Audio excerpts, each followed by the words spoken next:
दोस्तों नमस्कार, मैं हूं क्षितिज कांत और आप देख रहे हैं 4 PM न्यूज नेटवर्क।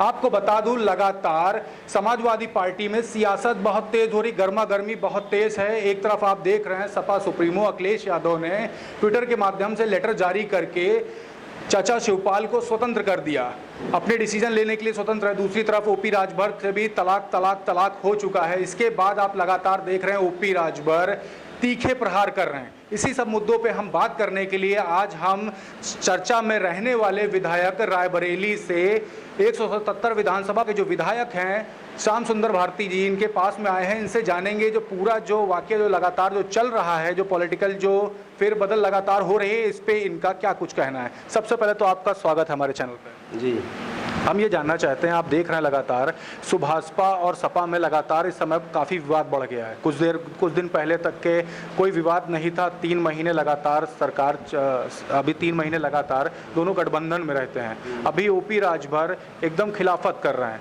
अंदर की क्या गर्मा गर्मी है, कुछ हमें इसके बारे में बताएंगे। ऐसा है,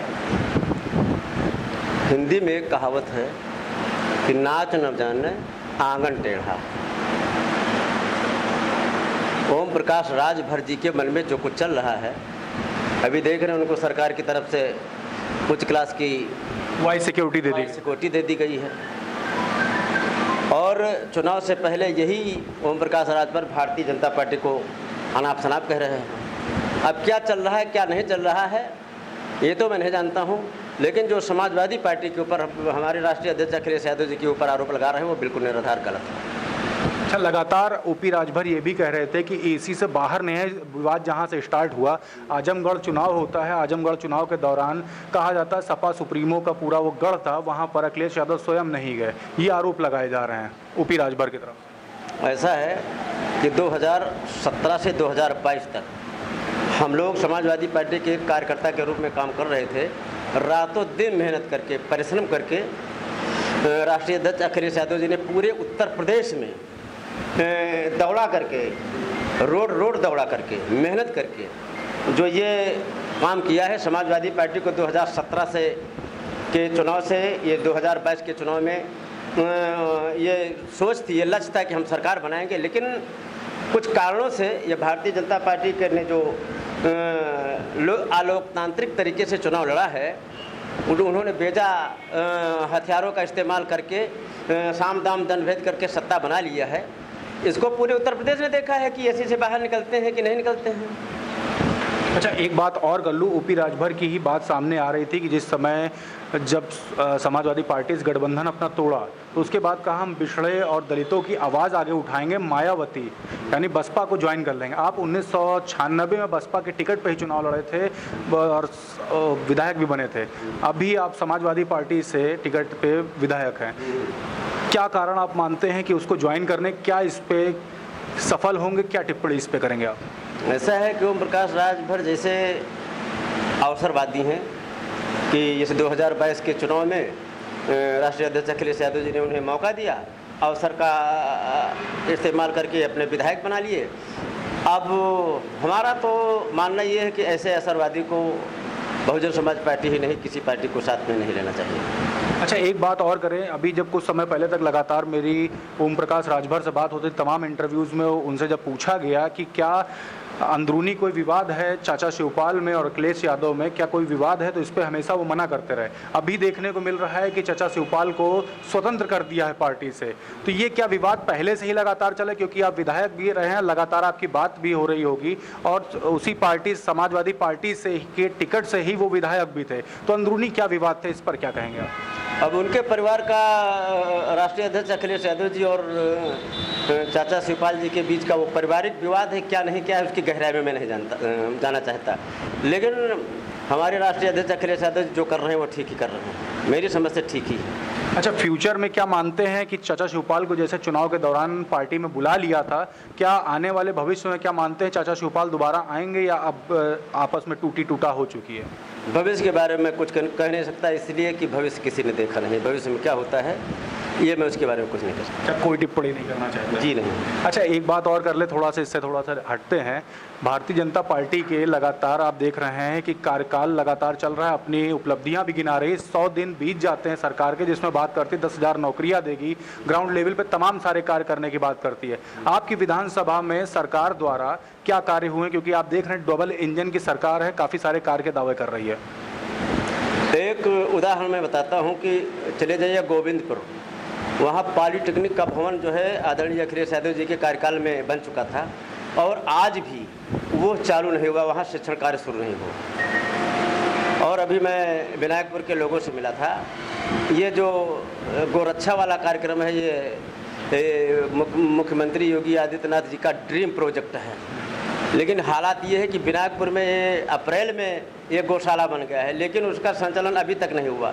जबकि इधर सिंहगो पश्चिम गांव विनायकपुर कुंडौली के बीच में सैकड़ों जानवर जो हैं सड़कों पर और खेतों को की फसल को नष्ट करने का काम कर रहे हैं। अब देख लीजिए, ये 2-3 उदाहरण हैं। आप देख लीजिए भारतीय जनता पार्टी की सरकार क्या काम कर रही है। आपने फसल की बात कर दी, फसल से जुड़े हुए किसान हैं। किसानों की अगर हम बात करें तो इस समय वो धान बो रहे हैं लगातार। अगर हम बात करें एमएसपी की बात करती है सरकार, तो क्या आपका जो क्षेत्र है वो कृषि प्रधान क्षेत्र भी है, क्या यहाँ पर एमएसपी पर उनका अनाज बिक पा रहा है या नहीं बिक पा रहा है? अरे अनाज बिक पा रहा है। हमने देखा कि पिछले समय में गेहूं की फसल कोई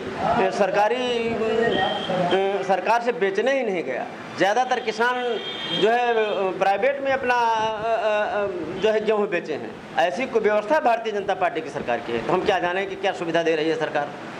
डीएपी खाद की बात करें तो अरे डीएपी के खाद हमने देखा पिछले साल भारतीय जनता पार्टी के शासनकाल में लोग शाम को फसल के समय शाम को आते थे और स्टोरों पर लेटे रहते थे रात भर, और सुबह 100-200 मीटर की लाइन लगी होती थी, तब भी किसान को खाद नहीं मिलती थी। अगर आपके क्षेत्र की बात करूं, यहाँ पर जो सरकारी अस्पताल है, कुछ ही दिन पहले उप मुख्यमंत्री ब्रजेश पाठक आके वहाँ का दौरा करते हैं, उनके दौरे के बाद अभी अस्पताल की क्या स्थिति है? स्थिति ये है कि ये भारतीय जनता पार्टी की सरकार पिछली बार जो है मुख्यमंत्री जी बछराव में आए थे, वहाँ के यहाँ के लोगों ने उनके बारे में उनसे मांग रखी थी कि यहाँ एक डिजिटल एक्सरे मशीन की व्यवस्था कर दी जाए, जबकि महत्वपूर्ण स्थान है बछराव वहाँ, लेकिन आज तक वहाँ ये नहीं हुआ। अभी तक के मतलब हीला हवाली चल। बिल्कुल बिल्कुल, कोई सुनने वाला नहीं। क्षेत्र की जनता से आपकी लगातार बात हो रही है कि सबसे ज़्यादा समस्या, अगर मैं किसानों की मानूं तो सबसे ज़्यादा समस्या क्या दिखती है आपको? समस्या सबसे ज़्यादा अभी तक ये सूखे का समय था, सूखा था, अभी थोड़ा बहुत पानी गिरा है। हमारे क्षेत्र में नहरों का जाल बिछा है, लेकिन ऐसी अव्यवस्था है कि कोई माइनर सूखी पड़ी है, किसी माइनर में टेल तक पानी नहीं पहुंचता, तो कई माइनर हेडे पे पट्टी पड़ी हुई है। इतनी अव्यवस्था है कि लगातार लोग चिल्लाते थे हमसे, लगातार लोग फ़ोन करके इलेक्शन को विभाग को मैं कहता था, लेकिन सरकार के नुमाइंदों के कान में चूं तक नहीं रेंगता। अच्छा, एक बात और कर लूँ आपसे, भी पर्सनली आपकी टिप्पणी मैं चाहूँगा। आजमगढ़ जब चुनाव हुआ, क्योंकि काफ़ी सारी ये आजमगढ़ चुनाव चर्चा में लगातार रहा, यहीं से विवाद स्टार्ट हुआ। ये जो आजमगढ़ चुनाव में जो अभी समाजवादी पार्टी का गढ़ माना जाता है, वहाँ पे जो हार हुई है भारतीय जनता पार्टी की, जो वहाँ निरहुआ जो जीत गए, और यहाँ के मैं रामपुर की बात करूँ तो इस पर आप क्या पर्सनली मानते हैं, क्या कमी रह गई? ऐसा है कि उपचुनाव में कोई भविष्य तय नहीं होता किसी पार्टी के सरकार बनने का। उपचुनाव का कोई मतलब नहीं होता है। चर्चा विपक्ष या मीडिया कुछ भी बना ले, उपचुनाव का कोई मतलब नहीं होता है। उपचुनाव कोई मतलब ही नहीं। ये 2 साल लगातार ये बहुत समय है, अभी बहुत बातें हैं।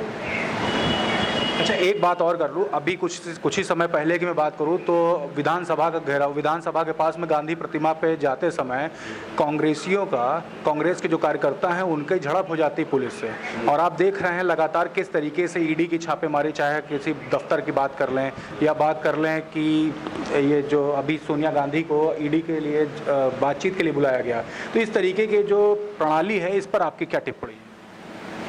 भारतीय जनता पार्टी अपनी सरकार साम दाम दंड भेद से चलाना चाहती है। हिंदू में भेद कराती है, झूठे वादे करती है, और पुलिस और ईडी से धमका करके, डरवा करके, उसके झूठे छापे डलवा करके अपना शासन करती है। साम दाम दंड भेद। का इस्तेमाल करते हैं। अच्छा, एक बुलडोज़र की भी बात आती है लगातार, बुलडोज़र को लेकर काफ़ी अपराधियों के बीच में खौफ रहता है, इसको तो आप पॉजिटिव वे में देखते हैं या फिर नेगेटिव वे में? नहीं, बिल्कुल निगेटिव है। जहाँ चाहो वहाँ बुलडोज़र चला दो, जहाँ ज़रूरत है, जहाँ आवश्यक है वहाँ बुलडोज़र नहीं चलाते हो। भारतीय जनता पार्टी से संबंधित लोग, सरकार से संबंधित लोग तमाम ग्राम सभा की ज़मीन पर अपना कब्जा किए हुए घर बनाए हुए हैं, वहाँ पर बुलडोज़र नहीं चलाते हो। समाजवादी पार्टी को धमकाने के लिए, डराने के लिए, उनको हतोत्साहित करने के लिए आप बुलडोज़र का इस्तेमाल कर रहे हैं। लास्ट में आपके तमाम क्षेत्र की जनता आपको देख रही, क्षेत्र की जनता के लिए एक अपनी तरफ से जो मैसेज आप देंगे? क्षेत्र की जनता के लिए मैसेज ये दूंगा कि हमारी क्षेत्र की जनता ने 2022 के चुनाव में, हमारे क्षेत्र के जनता ने मुझे चुनाव जिताया है। जितना चुनाव मैं लड़ा हूँ उतना चुनाव मेरे क्षेत्र की जनता चुनाव लड़ी है, और पूरे 5 साल में जनता का सेवक बन करके जो समस्याएं जहां पर होंगी उनके लिए मैं संघर्ष करता रहूंगा और उनकी समस्याओं का हल निकालता रहूंगा। धन्यवाद, धन्यवाद। तो ये थे हमारे साथ श्याम सुंदर भारती, विधानसभा नंबर 177, जो कि रायबरेली के अंतर्गत है। यहाँ से विधायक हैं, लगातार चर्चा में बने रहते हैं, पब्लिक के बीच में लगातार वर्क भी करते हैं। इनसे हमने तमाम मुद्दों पर बात की। कैसी लगी आपको कमेंट बॉक्स में लिख करके बताएं, और ग्राउंड रिपोर्टिंग के लिए जुड़े रहें 4PM न्यूज़ नेटवर्क के साथ। मैं हूँ क्षितिज कांत, कैमरा पर्सन शुभम के साथ। धन्यवाद।